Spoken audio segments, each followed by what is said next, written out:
स्वागत है आप सभी का आज की इस वीडियो में। इस वीडियो के माध्यम से हम लोग विद्युत धारा का 20 महत्वपूर्ण क्वेश्चन करने वाले हैं, जो आपके क्लास 10th मैट्रिक बोर्ड परीक्षा के लिए काफ़ी महत्वपूर्ण साबित होगा। ठीक है, तो देखते हैं कि कौन जो ऐसे छात्र हैं जो 20 में से कम 15 का भी सही जवाब दे पाते हैं। तो यहाँ से आपका पहला क्वेश्चन होगा कि आमीटर का प्रतिरोध होता है छोटा, बड़ा, बहुत छोटा या इनमें से कोई भी नहीं। तो याद रखिएगा, आमीटर का जो प्रतिरोध होता है वो बहुत छोटा होता है। तो ऑप्शन नंबर आपका सी जो है बिल्कुल सही उत्तर है। चलिए, आपका अगला क्वेश्चन है कि विद्युत का सबसे अच्छा चालक कौन सा होता है। ऑप्शन ए है आपके पास लकड़ी, ऑप्शन बी है प्लास्टिक, ऑप्शन सी है आपके पास कार्बन और ऑप्शन डी है आपके पास चांदी। तो याद रखिएगा, विद्युत का सबसे अच्छा चालक कौन सा होता है, तो चांदी होता है। तो ऑप्शन नंबर आपका डी जो है बिल्कुल सही उत्तर है। चलिए, इसी के साथ आपका यहाँ पे अगला क्वेश्चन है 43 नंबर की विद्युत बल्ब का तंतु बना होता है। ऑप्शन ए है आपके पास यहाँ पे लोहे का, ऑप्शन बी है तांबे का, ऑप्शन सी है आपके पास टंगस्टन का और ऑप्शन डी है आपके पास एल्युमिनियम का। तो याद रखिएगा, विद्युत बल्ब का जो तंतु बना होता है टंगस्टन का बना होता है। तो ऑप्शन नंबर आपका सी जो है बिल्कुल सही उत्तर है। चलिए, आपका अगला सवाल है यहाँ से कि किसी चालक के प्रतिरोधकता का मात्रक होता है। ठीक है, आपके पास ऑप्शन ए है ओम पर, है ना, पर ओम, ओम मीटर या ओम बटे मीटर या इनमें से कोई भी नहीं। तो याद रखिएगा, किसी चालक के प्रतिरोधकता का जो मात्रक होता है वो ओम मीटर होता है। तो ऑप्शन नंबर आपका बी जो है बिल्कुल सही उत्तर है। चलिए, आपका अगला सवाल है यहाँ से, ठीक है, कि प्रतिरोध का मान घटाने के लिए प्रतिरोधकों को जोड़ा जाना चाहिए। तो ऑप्शन ए है आपके पास श्रेणी क्रम में, ऑप्शन बी है समांतर क्रम में, ऑप्शन सी है आपके पास दोनों इनमें से कोई भी नहीं, ऑप्शन डी। चलिए बताइए क्या होगा। तो याद रखिएगा, प्रतिरोध का मान बढ़ाने के लिए हम श्रेणी क्रम में जोड़ते हैं। तो ऑप्शन नंबर आपका ए जो है बिल्कुल सही उत्तर है। चलिए, आपका अगला सवाल यहाँ पे कि सोलर सेल किस धातु का बना हुआ होता है। ऑप्शन ए है आपके पास सोना, ऑप्शन बी आपके पास सिलिकॉन, ऑप्शन सी है आपके पास जस्ता और ऑप्शन डी है आपके पास प्लेटिनम। तो याद रखिएगा, सोलर सेल जो है किस धातु का बना होता है, तो सिलिकॉन का बना होता है। ऑप्शन नंबर आपका बी जो है बिल्कुल सही उत्तर है। चलिए, अगला क्वेश्चन है आपका यहाँ पे 7 नंबर क्वेश्चन कि विद्युत परिपथ, है ना, विद्युत प्रतिरोध के कारण चालक पर उत्पन्न होते हैं। क्या उत्पन्न होते हैं। ऑप्शन ए है प्रत्यास्थता, ऑप्शन बी है चुंबकत्व, ऑप्शन सी है उसमें प्रभर और ऑप्शन डी है इनमें से कोई भी नहीं। तो याद रखिएगा, विद्युत प्रतिरोध के कारण चालक पर क्या उत्पन्न होते हैं, तो उसमें प्रभाव उत्पन्न होते हैं। तो ऑप्शन नंबर आपका सी जो है बिल्कुल ही सही उत्तर है। चलिए, अगला क्वेश्चन है यहाँ से आपका क्वेश्चन आपका 8 नंबर कि 10 ओम और 20 ओम के दो प्रतिरोध को अगर हम है ना श्रेणी क्रम में जोड़ते हैं तो समतुल्य प्रतिरोध क्या होगा। देखिए, श्रेणी क्रम में सीधे सीधे जुड़ जाता है। तो 10 + 20 कितना हो जाएगा, 30 ओम। तो ऑप्शन नंबर आपका सी जो है बिल्कुल सही उत्तर है। चलिए, अगला क्वेश्चन है यहाँ से आज का 9 नंबर क्वेश्चन कि अगर 10 ओम और 20 ओम के प्रतिरोधकों को अगर समांतर क्रम में जोड़ा जाए तो समतुल्य प्रतिरोध क्या होगा। तो बताइए क्या होता है। तो 1/R1 और प्लस 1/R2 होता है। तो इस पर जब हम लगाएंगे तो यहाँ पे 1/10 प्लस 1/20 करेंगे। इसका एलसीएम लेके 20, 20 + 10 30 होगा, है ना। तो इसको हम जब पलटाएंगे तो ये कितना हो जाता है, तो 20/3 के लमसम में हो जाएगा। ठीक है, तो आपका ऑप्शन नंबर यहाँ से डी सही आएगा, आप लोग करके देख लेना। चलिए, अगला क्वेश्चन यहाँ से कि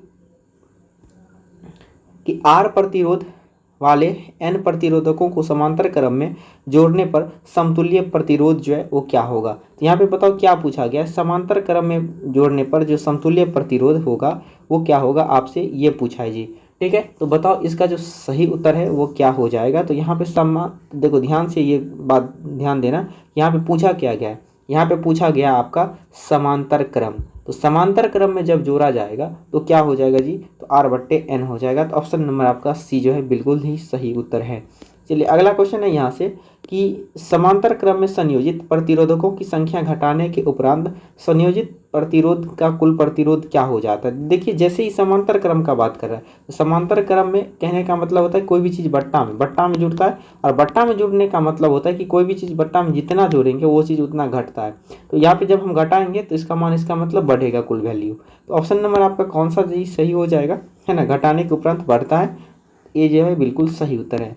चलिए, अगला बताइएगा, आज का 12 नंबर सवाल है कि एक विद्युत सेल से धारा प्राप्त करने पर इसके सिरे के बीच का विभवांतर, है ना, का मान क्या होता है। तो बताइए क्या होता है, विद्युत वाहक बल से अधिक, विद्युत वाहक बल से कम, विद्युत वाहक बल का दोगुना, इनमें से कोई भी नहीं। तो याद रखिएगा, विद्युत वाहक बल से अधिक। तो ऑप्शन नंबर आपका ए जो है बिल्कुल सही उत्तर है।